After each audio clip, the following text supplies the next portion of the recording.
7 రోజుల ఈడీ కస్టడీకి ఢిల్లీ సీఎం కేజ్రీవాల్. ఢిల్లీలో ప్రత్యేక న్యాయస్థానం అనుమతి. 28న మళ్లీ హాజరుపరచాలని ఆదేశం.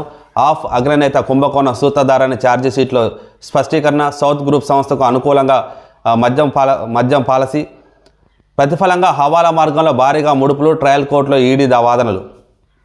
సంచలనం సృష్టించిన మద్యం కుంభకోణం కేసులో ఢిల్లీ ముఖ్యమంత్రి ఆమ్ ఆద్మీ పార్టీ జాతీయ కన్వీనర్ అరవింద్ కేజ్రీవాల్ను శుక్రవారం ప్రత్యేక న్యాయస్థానం 7 రోజుల పాటు ఈడీ కస్టడీ అప్పగించింది. అంతకుముందు ఆఫ్ అగ్రనేత తరపున న్యాయవాదులు ఆయన అరెస్ట్ను సవాల్ చేస్తూ సుప్రీంకోర్టులో దాఖలు చేసిన పిటిషన్ను ఉపసంహరించుకున్నారు.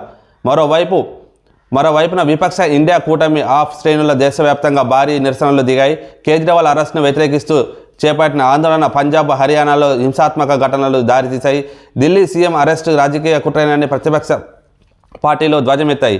ఢిల్లీ మద్యం విధానాన్ని సంబంధించిన కుంభకోణంలో ప్రత్యేక సూత్రధారి ముఖ్యమంత్రి కేజ్రీవాల్ని ఈడీ ఆరోపించింది. ఢిల్లీలోని ప్రత్యేక న్యాయస్థానం అనుమతి 28 వరకు మళ్ళీ హాజరుపరచాలని ఆదేశం. అంటే ఈ నెల 28వ తారీఖు వరకు కూడా ఈడీ అదుపులోనే ఉంటారు కేజ్రీవాల్. వారు వేసిన ప్రశ్నలకు సమాధానం చెప్పాల్సి ఉంటుంది. మరి ఎటువంటి ప్రశ్నలు వేస్తారో, ఆయన ఎలా స్పందిస్తారో, ఇంకా ముందు ఎటువంటి సంచలనమైన నిజాలు బయటికి రాబోతున్నాయి అనేది మనకు 28వ తారీఖున మనకి క్లియర్ కట్గా అర్థమవుతుంది. కేజ్రీవాల్ అంటే ఒక రోల్ మోడల్గా దేశానికి ఆయన చాలామంది ముఖ్యమంత్రులు ఆదర్శంగా తీసుకున్నారు. అవినీతి లేని ప్రపంచాన్ని చూడాలి, అవినీతి లేని ఒక పాలన చేయాలని చెప్పేసి పిలుపునిచ్చిన కేజ్రీవాల్ ఈరోజు అదే అవినీతిలో కూరుకుపోవడం, అదే అవినీతి చేయడం వల్ల ఆయనను జైలు పాలు కావడం అనేది ఒక విధంగా హాస్యాస్పదంగా ఉంది. అతను రోల్ మోడల్గా తీసుకున్న చాలామంది కూడా ఈరోజు ఆయన పేరు చెప్తేనే చీకొట్టుకున్న చీదరించిన పరిస్థితికి వచ్చింది. ఆయన పేరు వింటేనే భయపడే పరిస్థితికి వచ్చింది ఈరోజు కేజ్రీవాల్ పేరు వింటేనే. ఆయన చేసిన కుంభకోణం అటువంటిది. సౌత్ గ్రూప్ సంస్థకు అనుకూలంగా మద్యం పాలసీ. ప్రతిఫలంగా హవాలా మార్గంలో భారీగా ముడుపులు. ట్రయల్ కోర్టులో ఈడీ వాదనలు. మళ్ళీ అది ఇండైరెక్ట్గా, ఆయన డైరెక్ట్గా వస్తే ఎక్కడ దొరికిపోతారో అని చెప్పేసి హవాలా మార్గంలో భారీగా ముడుపులు చెల్లించారు ఆయనకి. అయినా సరే చట్టం కింద ఎవరు కూడా తొత్తులేం కాదు, చట్టానికి ఎవరు చుట్టాలు కాదు. ఢిల్లీకి రాజైనా సరే, ఒక రాష్ట్రానికి ముఖ్యమంత్రి అయినా సరే, ఎవరైనా సరే తప్పు చేస్తే దండించాల్సిందే, తప్పు చేస్తే శిక్ష అనుభవించాల్సిందే. దీనికి నిదర్శనం కేజ్రీవాల్ గారు.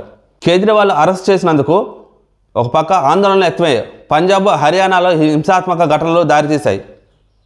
ఫస్ట్ నుంచి మనం చెప్తూనే ఉన్నాము, ప్రజలందరికీ చెప్తున్నాం, దయచేసి ఎవరు కూడా ఏ ఒక్కరి మీద ఒక అరెస్ట్ చేస్తే మీరు హింసాత్మకమైన ఘటనలకు దారితీస్తాయి. కంపల్సరీ జాగ్రత్తగా ఉండండి.